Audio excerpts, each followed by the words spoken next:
This is an article that came out in Newsweek, March 15th, 2018. And many of you might have watched my video yesterday of the Australian minister Peter Dutton offering to do emergency visas for white farmers in South Africa. Well, this article just came out. South Africa offended by Australian minister's plan to take white farmers to civilized country. Well, the way they took Australia didn't look too civilized, and recently, just maybe a handful of years ago, the Aborigines got kicked out of their land, which is pretty recent, and I saw some of that, and it was actually not very civilized looking there. But let's go on. South Africa has demanded that Australian minister retract his comments accusing Pretoria of persecuting white farmers after the parliament voted to seize their land to address racially rooted economic woes. Australian Home Affairs Minister Peter Dutton told reporters on Wednesday that he would appeal for his country to grant visas to any white farmer displaced by South African President Cyril Ramaphosa's plan to transfer land ownership from its white minority to black citizens without compensation, pointing also to disputed reports that white South African farmers face a disproportionately high murder rate. And that's not true. They don't. Just like here in America, the highest murder rate is black males. They seem to have an affinity for killing unarmed black males in America.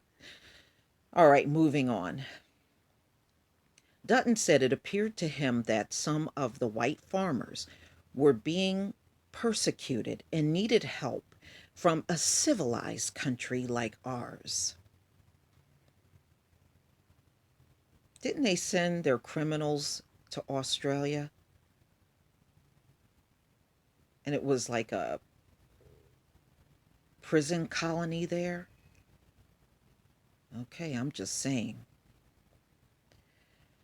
All right, so what he said drew outrage from South Africa, a country which shed decades of white dominated apartheid rule in the early 90s, and we can't forget about that. The South African government was offended by the statements which have been attributed to the Australian's Home Affairs Minister, and a full retraction is expected, the South African Foreign Ministry said in a statement according to Reuters.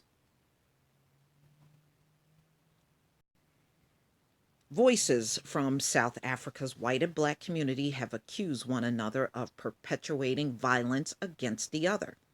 While Dutton's comments followed high-profile cases of white farmers being killed on their land, experts such as Garth Newham at the South African-based Institute for Security Studies said there was little evidence to support that South Africa's white Afrikaner minority was being targeted at a higher rate than black citizens.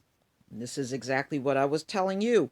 In fact, young black males living in poor urban areas, okay, they face a far higher risk of being murdered.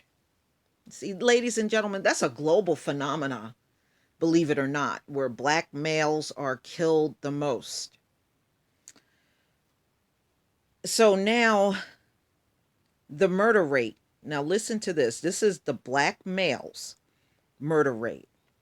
The murder rate there is between 200 and 300 murders per 100,000 people, Newham said, according to The Guardian.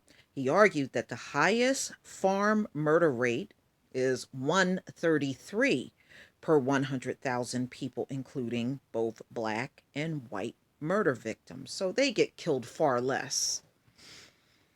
Last week, fact-checking group Africa Check found that the figure could be as low as zero point 0.4 per 100,000 people. So ain't no hardly no one is killing those white farmers there, but conceded that the true number was near impossible to determine. BBC News has also reported on the difficulty of calculating an accurate metric because they're not hardly dying. That's the reason why you can't calculate it.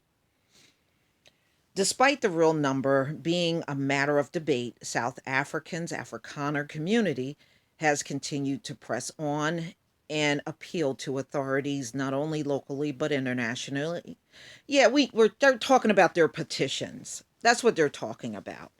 Remember, they sent a petition to Donald Trump, and he has not come forward to say a word about them immigrating here to the U.S. He hasn't opened his mouth to say anything. None of that has been in the media. Ramaphosa's land transfer plan was a key part of his economic platform and credited with helping him secure a victory last month's election. More than 20 years after the end of apartheid, white South Africans still own most of the country's land, and they own 73% of the land there, from what I was reading and understanding. Okay, and of course, it's causing racial tensions. There is no need to fear, a spokesman for the South African Ministry of International Relations and Cooperation told The Guardian. We want to say to the world that we are engaged in a process of land redistribution, which is very important to address the imbalances of the past, the spokesperson added. But it's going to be done legally and with due consideration of the economic impact and impact on individuals. So there you have it. All right, there's a video in the beginning, and I'm going to go ahead and play this video.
Okay.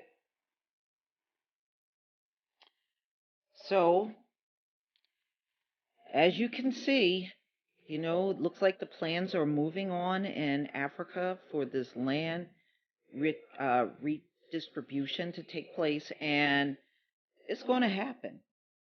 But the bottom line is the white Afrikaners have a choice. They can stay right there and live on with their lives in South Africa, or they can move on. They don't necessarily have to leave. They just won't be owning 73% of the land. But I'm sure if they wanted to purchase the land that they're on, I don't see them objecting to that. It's just all of the free land handouts is what people object to. And that's the same thing that happened here in America. All these people sitting around telling you to pull yourself up by the bootstraps, their families got all kinds of free land in America and didn't have to pay a dime for it. But please tell me what you think, ladies and gentlemen. Please leave your comment and subscribe. Don't forget to hit on the notification bell twice and join me on Black Junction TV and blackspot.com. Peace, family.